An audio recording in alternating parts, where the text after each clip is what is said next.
To begin your art history mask project, you'll of course need to choose a piece of art history to use as your inspiration.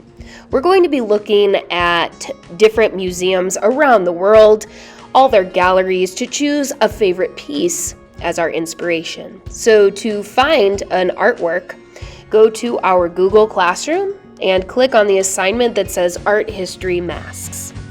Once there, click on Virtual Museum Tours to find a list of links that will take you to many different museums around the world. Each link on the list tells you the name of the museum and the city where the museum is located.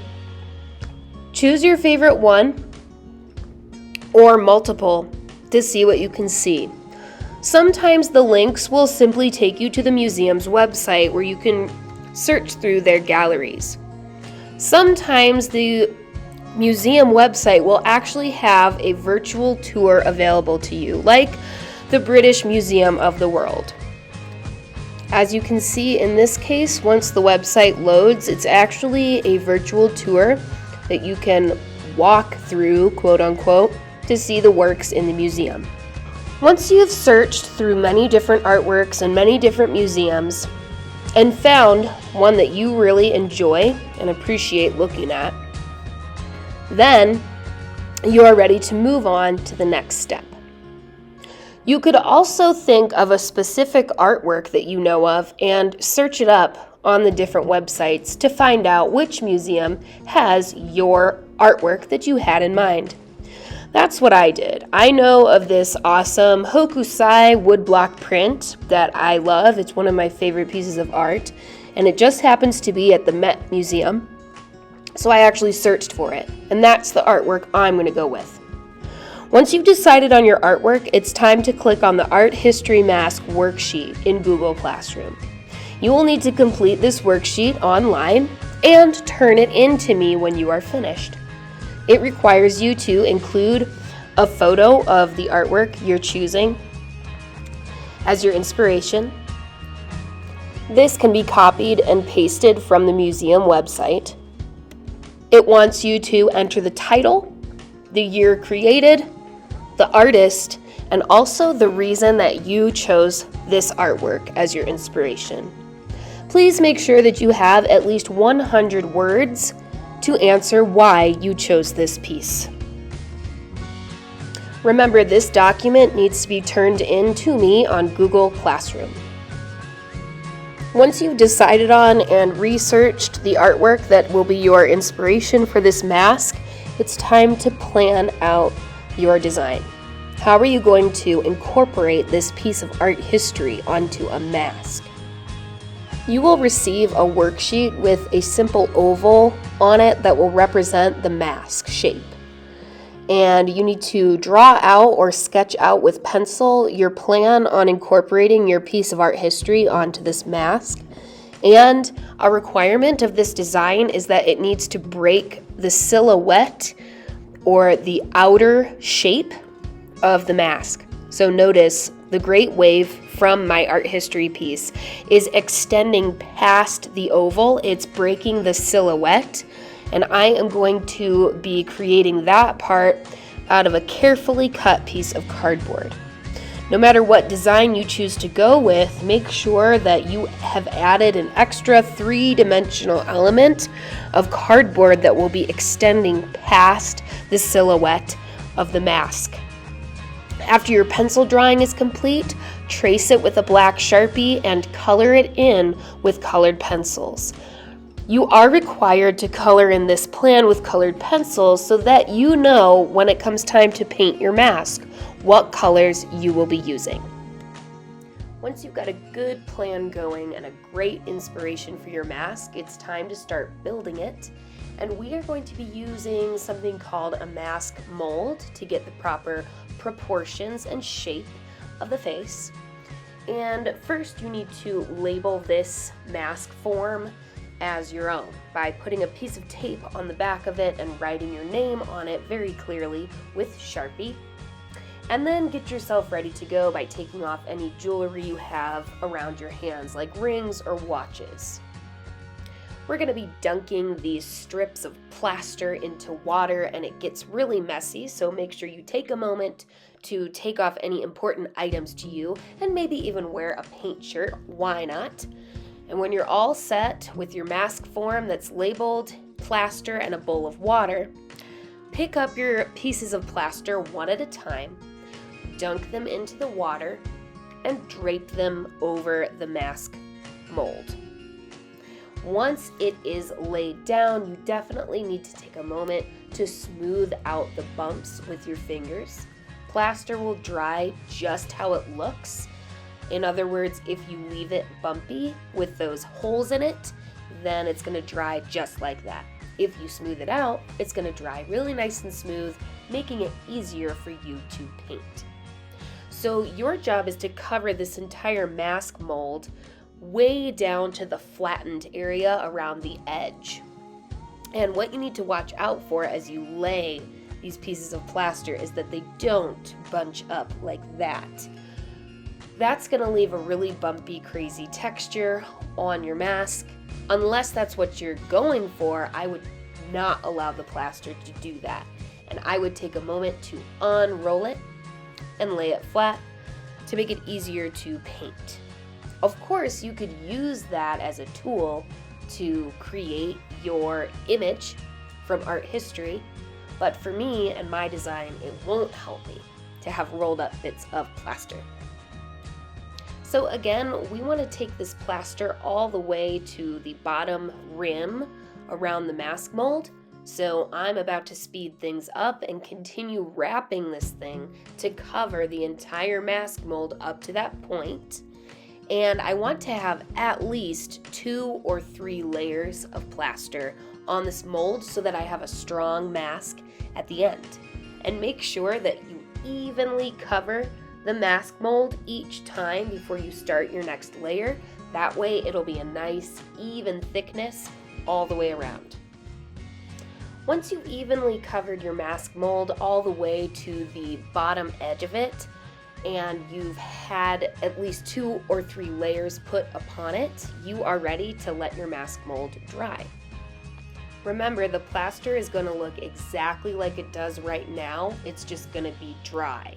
So you want to make sure that you've given it a once over, made sure that you've patched up all the areas of that mask mold and you can't see any peeking through, and it's all smooth. And once you're sure of that, you can put this mask away to dry. After your plaster mask has had a chance to dry, it's time to pull off the mask from the mask mold and check out your work. Hopefully you see a completed mask with no holes in it. And if you do and don't need any repairs, we need to label this piece as yours once again.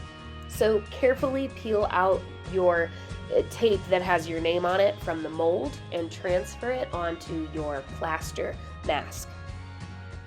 Before you start to draw and paint the design on the face, we do need to cut out and attach our piece of cardboard that's going to break the silhouette of the mask. So I'm going to reference my plan in order to draw with a pencil the shape that I want on the cardboard, and I'm going to lay my plaster mask on the cardboard I'm cutting in order to make sure that I've got the right size.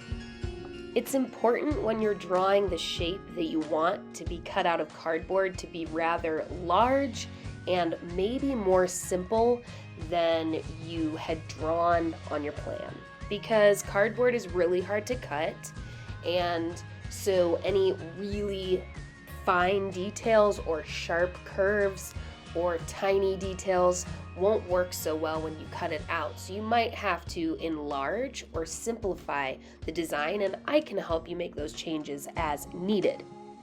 But once you've got the shape that you need, add a rectangle on the bottom of the shape, the part that's going to be attached to the mask. So whatever shape you drew, we need a rectangular bottom to it because we're going to fold it up in order to create a foot, which will make it so much easier to attach to the mask. But before all that happens, your shape needs to be cut out, and you have 2 options to do it. you could try to cut out the shape on your own with scissors. This really works with bigger, simpler designs. And no matter what, cutting cardboard is difficult and a little bit dangerous to do with scissors, so if you choose to go that route, watch where your hand is that's holding the cardboard. Make sure that you don't get chomped by the scissors. And your other option, other than cutting it out yourself, is to bring it to me to use a razor blade to cut it out on a cutting mat. That's going to take a little longer. You might have to write your name on your cardboard piece and wait till tomorrow or the next day to get it cut because it is time consuming. But whatever way you choose, your job is to get that shape out of the cardboard. Next up, once you've got your cardboard piece cut out, is to attach the piece to the mask in the spot that you need it to be.